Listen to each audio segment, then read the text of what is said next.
बाबा की अलमस्ती, भगवान की भक्ति, अविरल भक्ति, शिव का स्मरण सुख दे। तुम्हारा नाम मच्छेंद्र नाथ, शिव योग, शंकर की आराधना साधना करते और मच्छेंद्र नाथ जी शिव की भक्ति में डूबे। प्रसंग देखिएगा जरा, शिव महापुराण की कथा कर रहे हैं। जो शिव जी के मंदिर में एक लोटा जल चढ़ाने लगता है, जो शंकर जी के मंदिर में झाड़ू पोछा करने लगता है, जो शंकर भगवान का श्री शिवाय नमस्तुभ्यम मंत्र का जप करने लगता है, अपने घर के दरवाजे पर लिख दो श्री शिवाय नमस्तुभ्यम, गाड़ी पर लिख दो श्री शिवाय नमस्तुभ्यम, फैक्ट्री पर लिख दो श्री शिवाय नमस्तुभ्यम, ये सब कुछ भोलेनाथ सब तेरा है। मेरा घर तेरा, गाड़ी तेरी, बंगला तेरा, सब तेरा, मेरा कुछ नहीं। चढ़ाने लगता है शंकर भगवान को, जो एक बेलपत्र चढ़ाने लगता है, शंकर भगवान को जो श्रृंगार करने लगता है, शंकर भगवान को मंदिर जो जाने लगता है, श्री शिवाय नमस्तुभ्यम जो बोलने लगता है, समझ लो शंकर भगवान का वो अपना हो जाता है और उसके मुख से निकली हुई वाणी शिव पूर्ण करना प्रारंभ कर देते हैं। शिव पूर्ण करना प्रारंभ कर सिद्ध सिद्ध।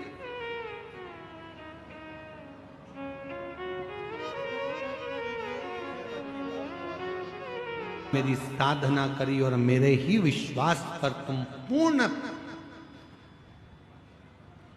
सिद्ध हुए। आज मैं वचन देता हूं मच्छेंद्र नाथ, तुम जब मुझे याद करोगे तुम्हारी वाणी से और तुम्हारे क्रम से, वहीं पर तुम्हें वर प्रदान करूंगा। मेरा ही अंश ज्ञान के रूप में तुम में गया है, इसलिए मच्छेंद्र नाथ तुम कोई अलग नहीं, शिव का ही एक स्वरूप हो गए और लोग तुम्हें गुरु मच्छेंद्र नाथ के नाम से पूछेंगे। गुरु मच्छेंद्र, बोल गुरु मच्छेंद्र नाथ भगवान की। शिव का अंश गुरु मच्छेंद्र नाथ चले, चलते चलते चलते चलते एक बहुत समय के बाद एक वन क्षेत्र में पहुंच गए। एक गांव के अंदर प्रवेश किया गुरु मच्छेंद्र नाथ जी ने, तो एक महिला, एक स्त्री दौड़ती आ गई।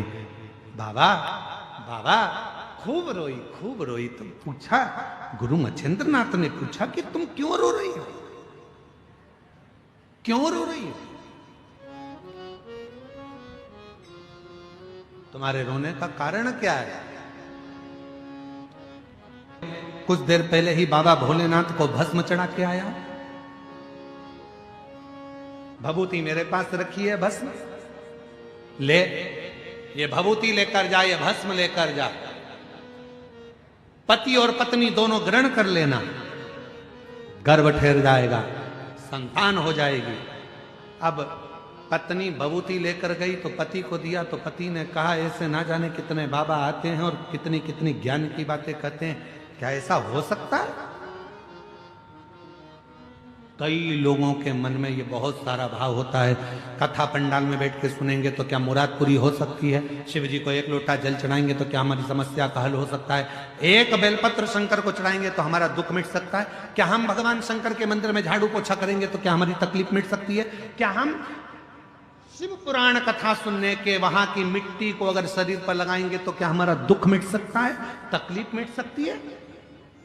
भाई अगर विश्वास है तो भोलेनाथ भी है, और विश्वास नहीं, मानो तो मैं गंगा मां हूं और ना मानो तो बहता पानी, आपके ऊपर निर्भर करता।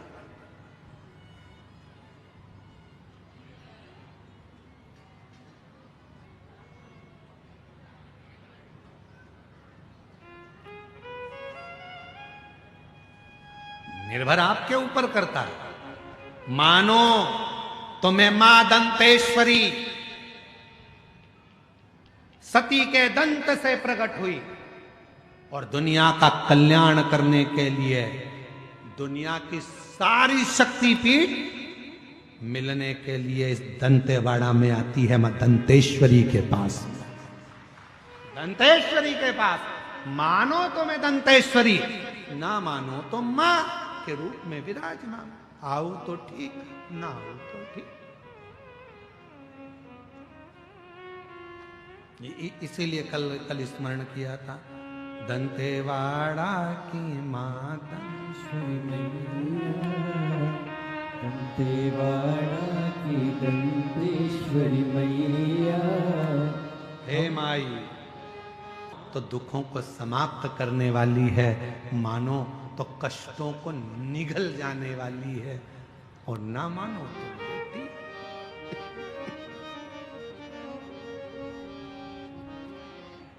मानो तो निगल।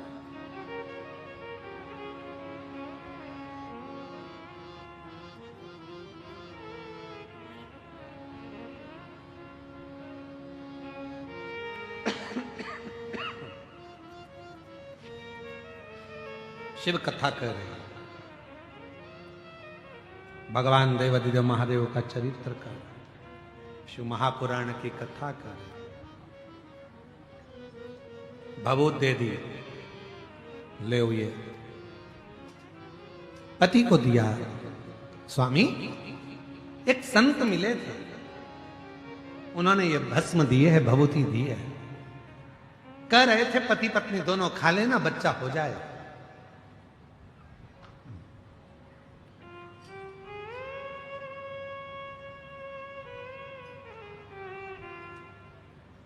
कई लोग कहते हैं क्या गुरु जी भगवान को मानना जरूरी है? क्यों नहीं?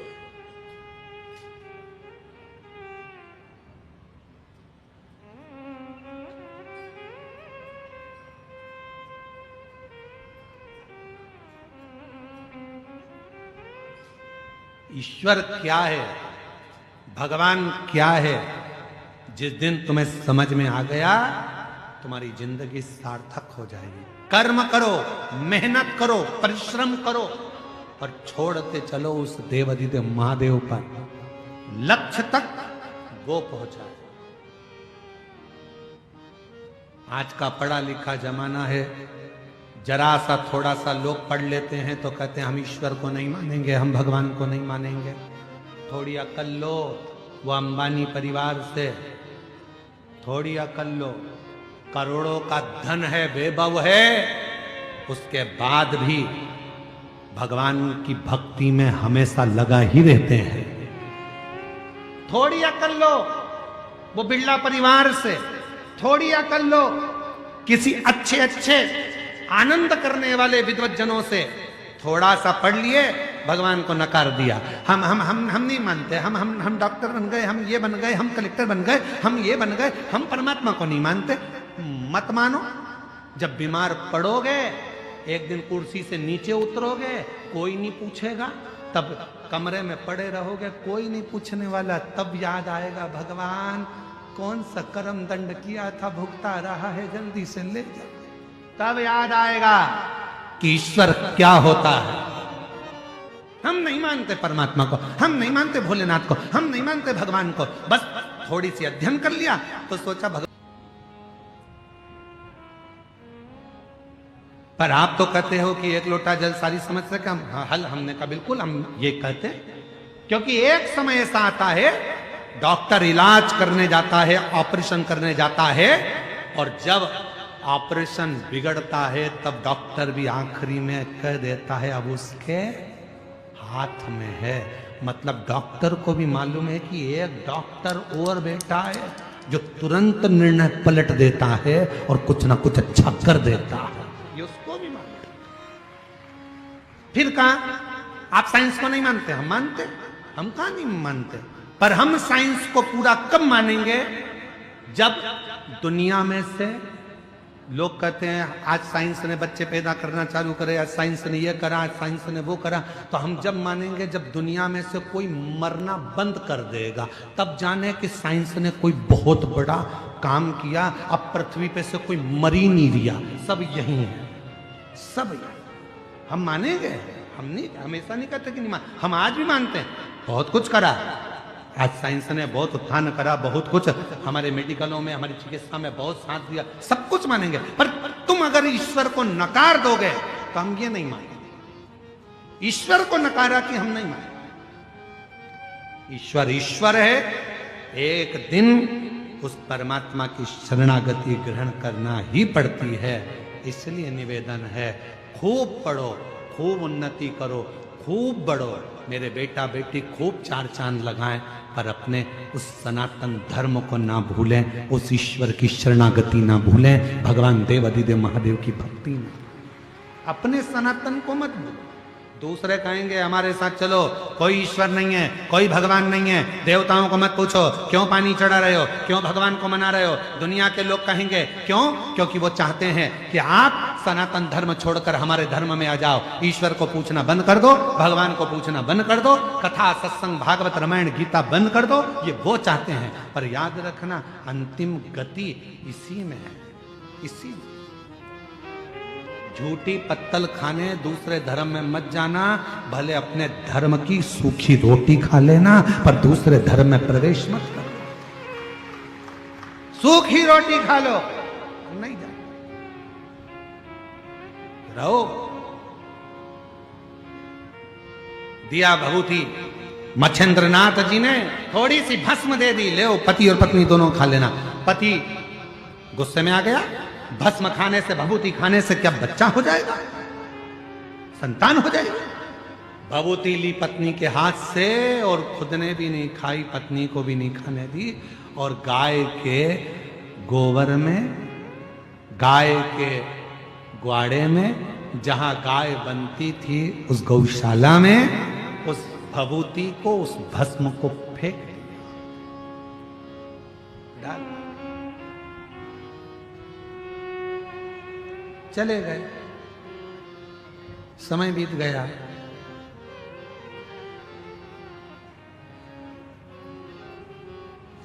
बारह साल निकल गए। कितने, जम के बोलो जरा, 12 साल निकल गए। 12 साल के बाद गुरु मच्छेंद्रनाथ उस गांव में फिर आए, और गुरु मच्छेंद्रनाथ जी ने आकर प्रवेश किया। वो महिला दिखी, महिला से पूछा, मां तुम्हारे घर में तो अब बेटा आ गया होगा। मां बोली, नहीं, मेरे घर संतान नहीं। संतान नहीं? नहीं। क्यों? भस्म दी थी वो नहीं खाई, विश्वास नहीं था। धर्म पत्नी ने, वो स्त्री ने कहा, बाबा मेरे पति ने हाथ में से वो भस्म लेकर, वो भभूति लेकर गाय के ग्वाड़े में गोबर के ऊपर फेंक दी। गाय का गोबर वो खले में पड़ा था, उसी में वो भस्म पड़ी। मच्छेंद्रनाथ जी ने कहा, यह हो ही नहीं सकता कि मैंने भस्म दी हो शिव का नाम लेकर। कोई शंकर का भक्त यदि कोई वचन कह देता है तो शंकर भगवान को उसे पूरा करना पड़ता है, शिव को पूरा करना पड़ता है। और अगर मैंने भस्म दी है तो तुम्हारे घर में तो औलाद होना था, यह हो ही नहीं सकता। 12 साल तुम्हारे यहां औलाद नहीं? नहीं। गुरु मच्छेंद्रनाथ ने आवाज लगाई, अलख निरंजन।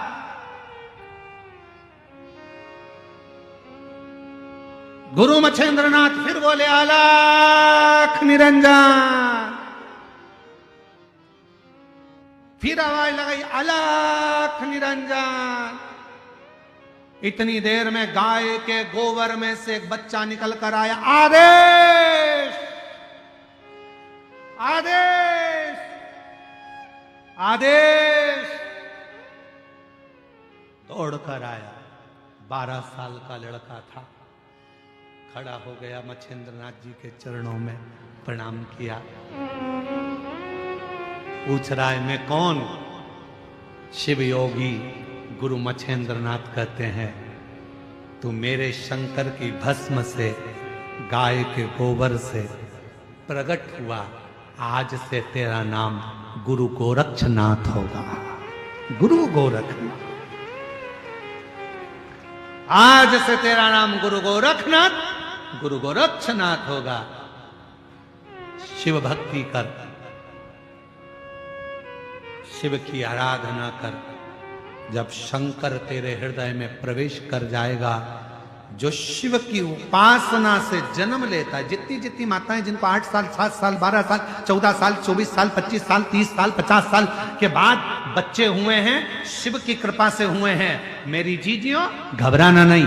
तुम्हारे गर्भ में इतने सालों के बाद जब डॉक्टर ने मना कर दिया था कि तुम मां नहीं बन सकते, डॉक्टर ने कह दिया था तुम्हें औलाद नहीं होगी, उसके बाद भी अगर भोलेनाथ ने तुम्हें संतान दी है, तुम्हारे यहाँ पर 4 लड़कियां थी 3 लड़कियां थी, उसके बाद भी अगर भगवान बेटा दे दिए, तुम्हारे यहाँ संतान की प्राप्ति हो गई। कोई बेटा बेटी एक भी नहीं था, बेटी ने भी अगर जन्म लिया, बेटे ने भी अगर जन्म लिया, और तुम्हारे घर में अगर औलाद ने जन्म लिया है कई सालों के बाद, और शिव के पशुपति व्रत से, सफेद आंकड़े की जड़ से, शंकर की कथा से, शिव महापुराण की भूमि की रज से अगर तुम्हारा गर्भ ठहरा है एक लोटे जल से, तो तुम्हारे बच्चे की परवरिश करने की जवाबदारी भी उस शिव की है, क्योंकि शिव ने दिया, शंकर ने दिया।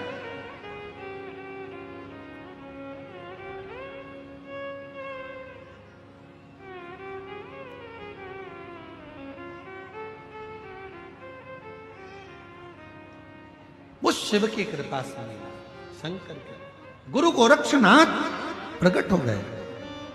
गुरु मत कहा मच्छेंद्रनाथ जी ने, शिव की आराधना। गुरु गोरखनाथ जी ने पूछा कि शिव क्या करते हैं? गुरु मच्छेंद्रनाथ जी ने कहा जब आप पूर्ण तरह से शंकर ही शंकर की भक्ति में डूबे रहते हो, तो तुम्हारे भीतर, तुम्हारे हृदय में, तुम्हारी वाणी में, तुम्हारे श्रवण में, तुम्हारी भुकुटी पर, तुम्हारे ब्रह्मांड में स्वयं शिव आकर बैठ जाते हैं, और तुम्हारी वाणी भी शिव की वाणी हो जाती है। फिर उससे कोई झुटला नहीं सकता, कोई झुटला नहीं सकता। सत्यम शिवम सुंदर, वो वाणी से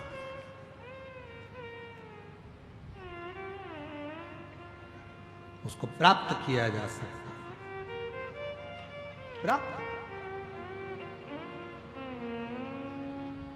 महाराज, वक्त और व्यक्ति, इन दोनों को कभी हल्के में मत लेना। हम हमारे पूरे कुबेरेश्वर धाम पर जितने भी बच्चे वहां कार्य करते हैं, जितने भी सेवक वहां लगे रहते हैं, चाहे हमारे आशीष जी हों, चाहे कोई संगीत वाले हों, चाहे हमारा साउंड वाले हों, चाहे कोई व्यक्ति दुनिया